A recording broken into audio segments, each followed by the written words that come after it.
السلام عليكم ورحمة الله وبركاته. في فيديو النهاردة ان شاء الله هننفذ مع بعض الموديل الجميل ده. موديل بجد طريقته سهلة وبسيطة جدا، كمان ما بتاخدش وقت خالص، وكمان تقدروا تنفذوه بأي خيوط متاحة معاكم. الخيط اللي انا استعملته في الشنطة هنا كان خيط سلسلة وسمك الخيط 3 مللي، واستعملت معاه إبرة مقاس رقم 4.5. فيلا كده بينا نبدأ على خطوات العمل. هنبدأ نعمل عقدة بداية، وهرتفع 6 سلاسل، 1 2 3 4 5 6. هنبدأ نشتغل في ظهر السلاسل، هاجي كده في ظهر السلسلة التانية ونبدأ نشتغل غرزة حشو. الغرزة اللي بعدها حشو، بنكمل كده ال5 غرز.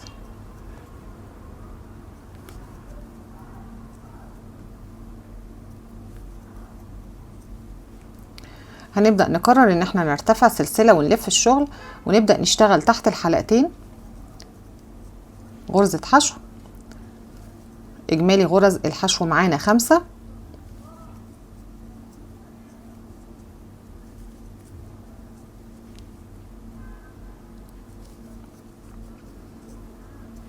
ونبدأ نكرر بنفس الطريقة ان احنا نرتفع سلسلة ونلف الشغل، ونبدأ برضو كده تحت الحلقتين نشتغل غرز حشو، ونرتفع كده عدد من السطور، وبعدين نرجع علشان نكمل مع بعض.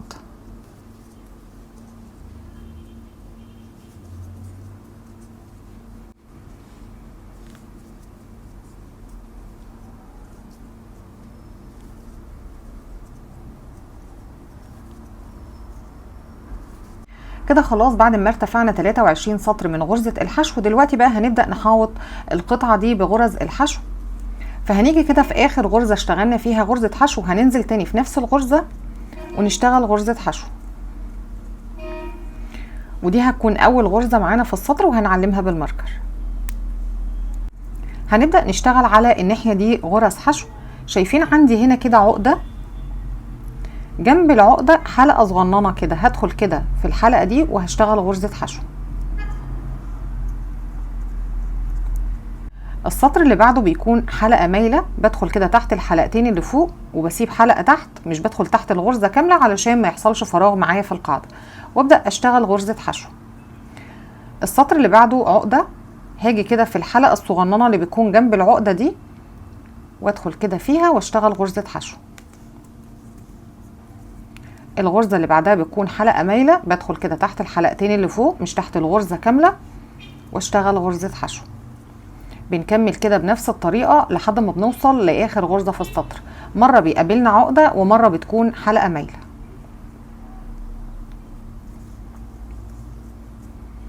حلقة مايلة، عقدة،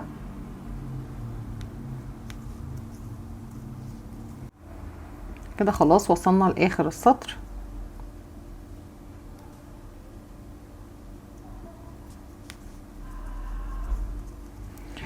هنبدأ نيجي في أول غرزة من غرز الحشو اللي هنا كده ونشتغل تزايد، يعني هدخل كده تحت الحلقتين وناخد كده خيط البداية ده معانا ونشتغل غرزتين حشو في نفس المكان، 1 2.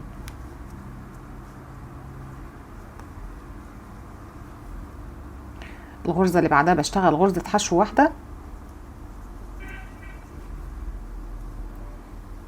لحد ما بنوصل لآخر غرزة هنا، وبرضو بنشتغلها تزايد.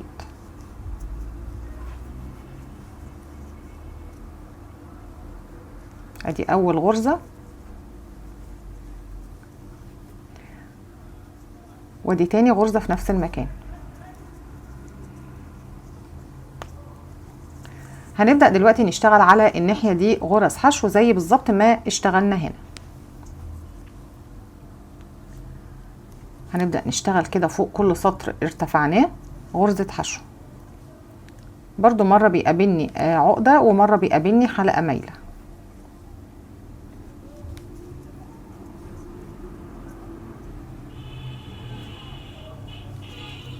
وصلنا لآخر السطر. هنبدأ دلوقتي في أول غرزة في الزاوية هنا هنشتغل تزايد، ادي أول غرزة ودي تاني غرزة في نفس المكان. وبنبدأ نشتغل فوق كل غرزة غرزة حشو واحدة لحد ما بنوصل للماركر.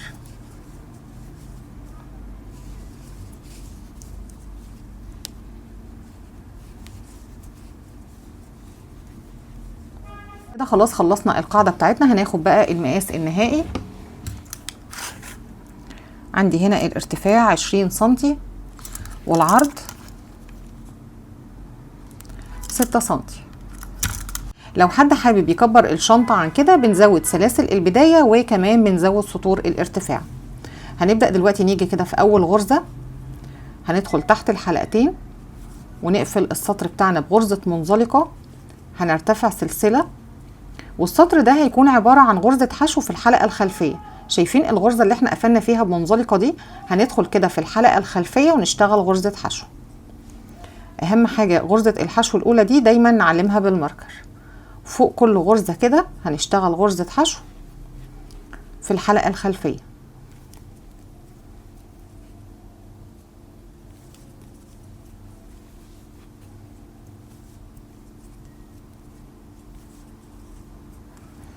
بنكمل بنفس الطريقة فوق كل الغرز لحد ما نوصل للماركر هنا.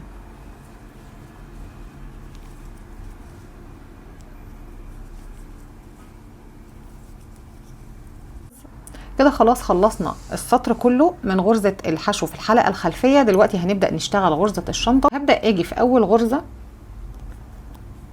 هندخل كده تحت الحلقتين ونقفل بغرزة منزلقة، هنرتفع سلسلة، وفي نفس المكان هنشتغل غرزتين حشو، واحد، في نفس الغرزة بشتغل كمان غرزة حشو.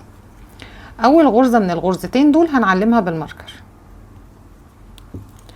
هنبدأ نتخطى غرزة، وفي الغرزة اللي بعدها ندخل كده تحت الحلقتين ونشتغل غرزتين حشو في نفس المكان، نتخطى غرزة، وفي اللي بعدها نشتغل غرزتين في نفس المكان، نتخطى غرزة، وفي اللي بعدها غرزتين حشو في نفس المكان. وبنبدأ نكرر، نتخطى غرزة وفي اللي بعدها نشتغل غرزتين حشو. بنكرر كده بنفس الطريقة فوق كل الغرز لحد ما نوصل لآخر غرزة في السطر.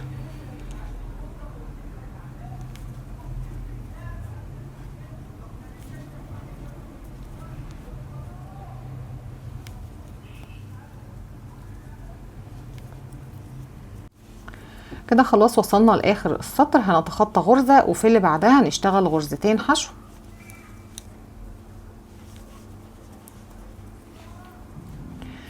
هنيجي كده في أول غرزة وهنقفل بغرزة منزلقة،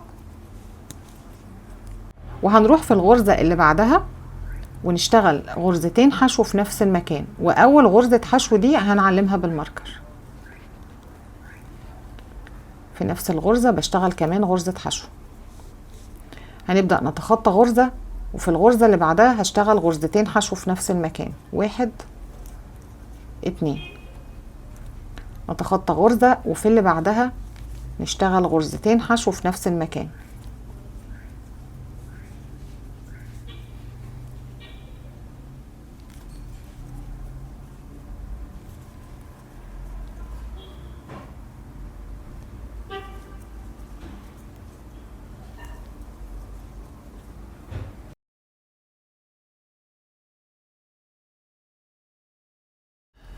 كده خلاص وصلنا لاخر غرزة في السطر. هنتخطى غرزة وفي اللي بعدها نشتغل غرزتين حشو.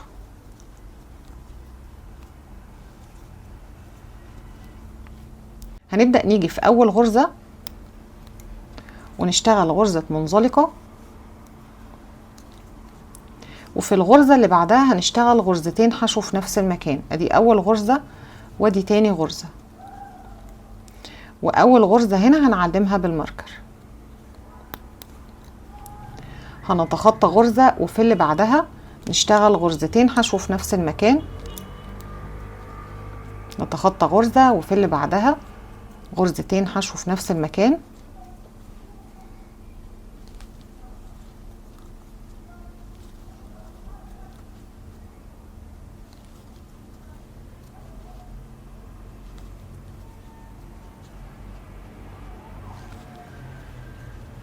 بنبدأ نكرر كده فوق كل الغرز لحد ما نوصل للغرزة اللي فيها الماركر هنا.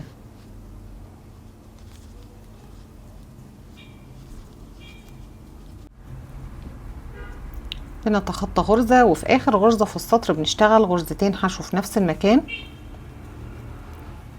ومن السطر ده هنبدأ نشتغل حلزوني، يعني مش هنقفل سطر ولا حاجة، هنتخطى الغرزة اللي فيها الماركر دي وهنروح في الغرزة اللي بعدها ونبدأ نشتغل تحت الحلقتين غرزتين حشو في نفس المكان.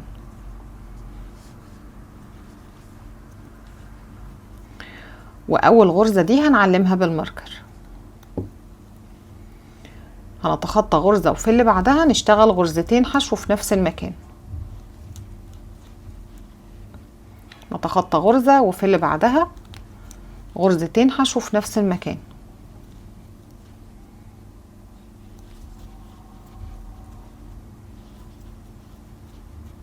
بنبدأ نكرر كده بنفس الطريقة لحد ما نوصل لآخر غرزة معانا في السطر.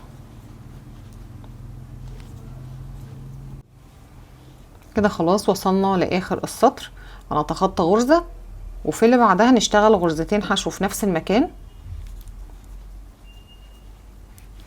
برضو مش بنقفل سطر ولا حاجة، احنا بنشتغل حلزوني على طول، يعني بنتخطى الغرزة اللي فيها الماركر دي ونروح في الغرزة اللي بعدها ندخل كده تحت الحلقتين ونبدأ نشتغل غرزتين حشو في نفس المكان. وأول غرزة من غرز الحشو دي بعلمها بالماركر، ونبدأ نتخطى غرزة وفي اللي بعدها نشتغل غرزتين حشو في نفس المكان. نتخطى غرزة وفي اللي بعدها نشتغل غرزتين حشو في نفس المكان.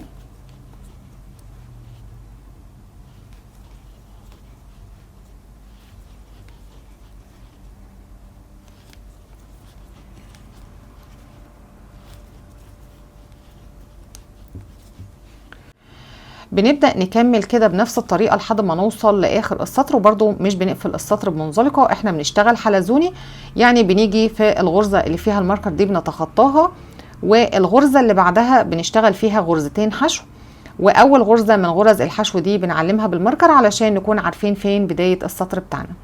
هنبدأ نرتفع كده عدد من السطور وبعدين نرجع علشان نكمل مع بعض. كده خلاص بعد ما ارتفعنا 15 سطر، دلوقتي بقى هنبدأ نيجي في أول غرزة وهنشتغل برضو حلزوني، هنشتغل غرزة حشو وهنحط الماركر، وفوق كل غرزة كده تحت الحلقتين هنشتغل غرزة حشو،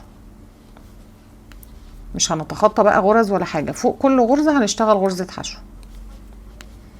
هنكمل كده بنفس الطريقة لحد ما نوصل لآخر غرزة معانا في السطر.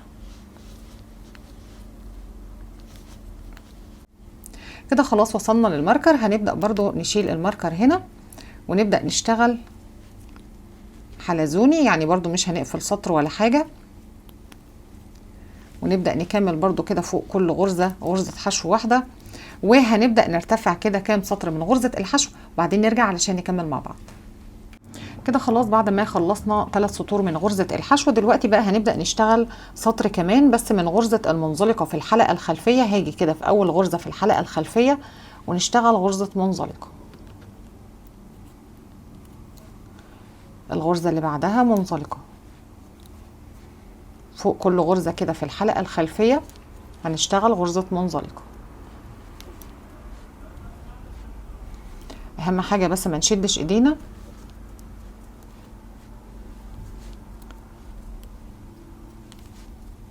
بنكمل كده كل السطر لحد ما نوصل للماركر هنا.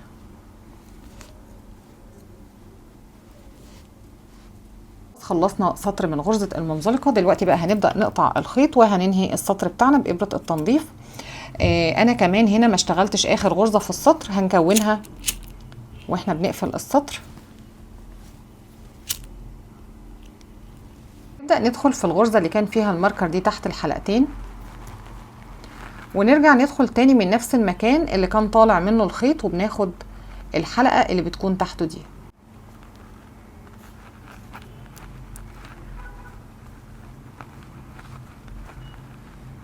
وبنبدأ ان احنا ننظف الخيط ونثبته تحت الغرز.